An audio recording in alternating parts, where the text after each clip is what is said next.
Saya nak buat kesimpulan mudah-mudah gini bab sawadikan hang rat orang dulu, orang hok tak lepas, orang hokถูกตัดสิทธิ์ไม่ได้ไปต่อJadi pihak kerajaan tu wi lagi kepada mereka ni 2 bulan akhir iaitu bulan Singha dengan bulan Kanya.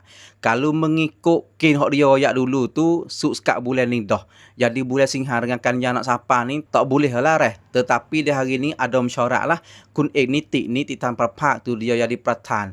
Mesyuarat berkenaan dengan bab sawadikan hang rat ni lah. Dia waktu beristihar kata orang hok tak lepas ถูกตัดสิทธิ์tu jadi boleh lagi 2 bulan hok nak sapa ni Singha dengan Kanya Yun.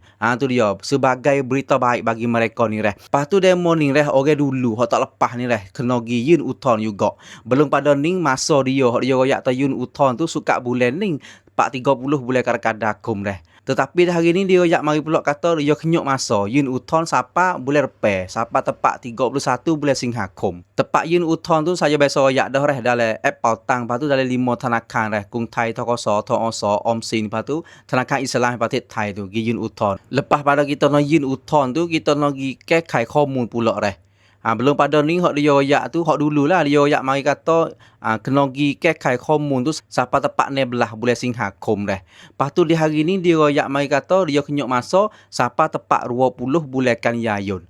Tu dia kenyuk masa Makna kata kita gi yun uton sudah, kita nak gi แก้ไขข้อมูล pula.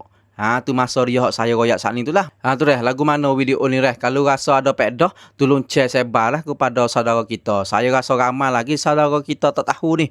Bagi orang hok tak lepas bab sawadikan hang rat tu. Duk peh kata dia tak leh bulan Repe dengan bulan So lagi tu 2 bulan Singha dengan Kanya tu. Lepas tu pakat-pakat share video ni. Video tahu kata 2 bulan akhir bulan Singha dengan bulan Kanya nak sapa ni dia boleh lagi 1000 kok sebulan.